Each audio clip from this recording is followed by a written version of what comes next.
in a single room. God only knows what they were up to in there. Reefers.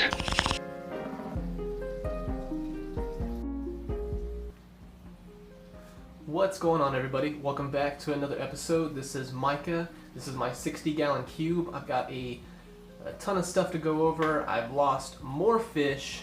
I want to go ahead and do an update on the micro-scrubbing now that it's been close to 5 months since I have been doing it every day. Well, just about every day. I do give the tank a little bit of a break from time to time, maybe a night here, a night there. But for 5 months straight, just about every single night, I have been micro-scrubbing for 12 hours. I don't even have it on a timer. I just turn it on right before I go to bed, and then when I wake up at whatever time that is, usually around 6:30, it's usually about 12 hours worth of bubble scrubbing, and then I'll flip it off. Just letting it do its thing. I do not run a protein skimmer. There is no skimmer on this tank, just a refugium with a bunch of pulsing zinnias. I don't even have any macroalgae in there right now. I've been telling myself I'm going to get some. I just haven't done it. So there's the zinnia are taking over. I'll do an update video on that pretty soon, but so far so good. A lot of people say that they see an increase in pH. Their dosers go crazy, because of the increased evaporation due to all the bubbles. I don't have any of that stuff, so I'm not really seeing any of those issues. There's no increase in pH except when I started dosing the Kalkwasser, which brought me back up to about 8.2. Been steady there. Kalkwasser is the shiz. So if you're not dosing Kalkwasser, look into that. It's pretty good stuff. And I do see evaporation, but I have been adjusting my dosing accordingly. I manually dose because I don't have a doser, so it's just a bunch of testing, really. I do notice some salt spray, but honestly, the benefits of micro-scrubbing seem to outweigh the increase in cleaning the area around my tank. Yeah, there is some salt, spray around the area a few feet, but it's really not that bad. I wipe it up every once in a while, but the corals really seem to benefit from the micro-scrubbing. They don't produce as much slime as it used to, but they still do produce slime. They still seem much happier the next morning. Like I said, I'll run it pretty much most every night, but I'll give the tank a break just once in a while, just not do it, or I might forget or something, but I don't think that's a bad thing. I mean, too much of anything can be bad, so every once in a while I'll give it a break. So now on to the fish. If you guys have noticed, there's only one fish in there swimming around. It's my fault. I just lost the other clownfish due to not having a lid. And did I put a lid on there? No, of course not, because I thought, why would another fish jump out? Well, yeah, stupid me. So now officially there's a lid on there.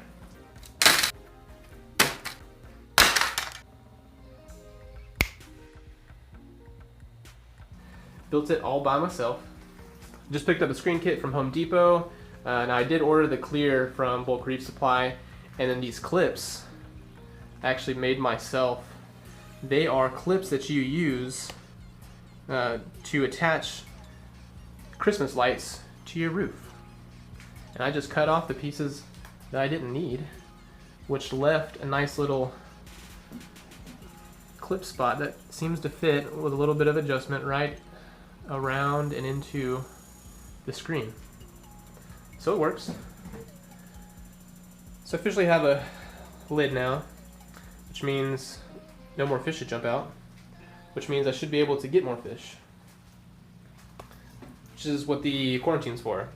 Now I don't have a lid on this yet, but there is more screen frame in the garage, so I will be building one for here. If you also notice, there's a couple anemones in there. It's because the guy split again. So I had 2 more in this tank. So I went ahead and just decided to pull all of them out. Do not want to take any more risks. I do not want a bunch of tiny little anemones all over the place. I just want one large one. But even then, that's a risk. They could still move around. So pretty bummed out about losing fish. My game plan, I think, is going to be to take this clownfish out. But I'm torn on it. I've had this clownfish for so long. He's survived maybe 5 years now. I think I've had this clownfish. I just don't know that I'm ready to give her up yet. I thought about putting her in the sump, But then there's a risk, you know, that she could go over the weirs, end up stuck in the filter floss. So I might post her online on the forum, see if anybody wants her. Been a good fish. But I know, or at least, I mean, I'm fairly certain that if I put anything else in here, she's going to be pretty aggressive towards it. Especially after going quite a while now by herself. I mean, I plan on leaving her in here until I decide to put new fish in there. I don't know, I may just take the risk and see if putting new fish in here, if she'll be okay, but I have a really, really big feeling that she's going to be aggressive towards any new fish, thinking that this entire tank is now hers. I don't have very much rock working here, so there's not too many places to hide. I mean, she could think this whole thing is her territory. So there's a good chance I'll be taking her out. I mean, the tank has been exploding with pods lately, with the lack of fish in here. I like that. Okay. My first mission is to try to get off this island. I also picked up a few new pieces. Picked up a Wilsoni. I think a Symphilia Wilsoni is the name. It's not the most colorful yet, but there are indications of some color morphing going on. We'll see how it does. All the acans still rocking.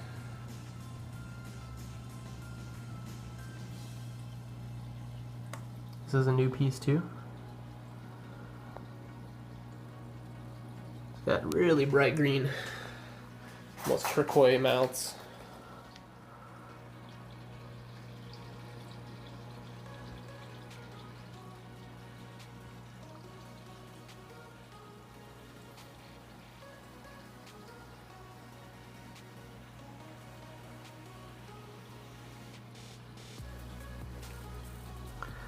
Still waiting for these to color up. There seems to be good growth out of it. Just not the best color. Hoping in time.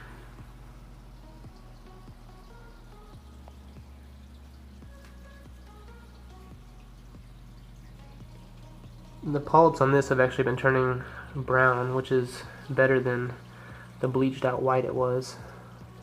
It does actually have some tissue recession at the bottom, so if it gets any worse I'll have to break those off and do some super gluing.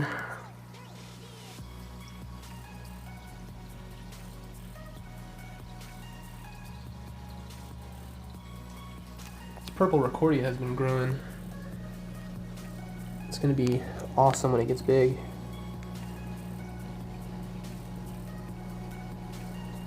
Has some green tips. Pretty sweet. I also moved this guy down. I think he was getting too much light. Just wasn't opening very much. And Sir Clams-a-Lot is on the side again. He just cannot seem to be happy. I mean, he's always open, but he's just always moving around. My clove polyps, I've been doing really well. I mean, they're growing like crazy, but the clam is all over them, so they're not really wanting to open today.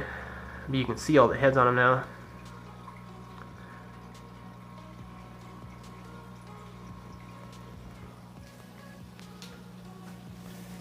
I think there might be a Bryopsis outbreak on this frag.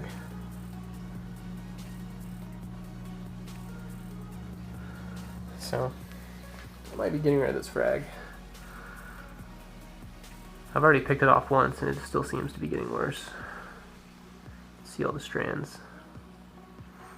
So I don't really want that to spread in the tank. Also picked up a new Blastomusa piece.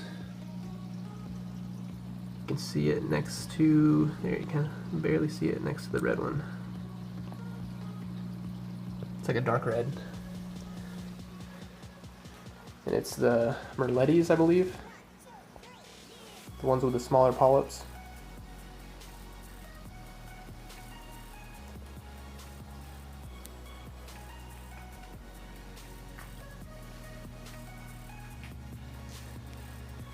Alright, well there you have it, guys. More fish death due to stupidity. But, you know, I have a lid now. Also, the starfish love to eat the rastas. Don't know what it is, but they are always on the rastas. So they have not been doing too well lately. Well, there you have it. 5 months of microscrubbing. I really started back in November, but there was a month or two where I didn't have air stones, so I don't really count that. So 5 months continuous microscrubbing with great results, but my tank is also different than most people. No protein skimmer. For one, manually dosing, and it seems to be working for me. Thanks again for everybody watching and subscribing. I know there's a lot of information out there, a lot of channels to watch, so if you watch this, you commented and you liked and subscribed, I really appreciate it. Alright, you guys take it easy, and I'll see y'all next time.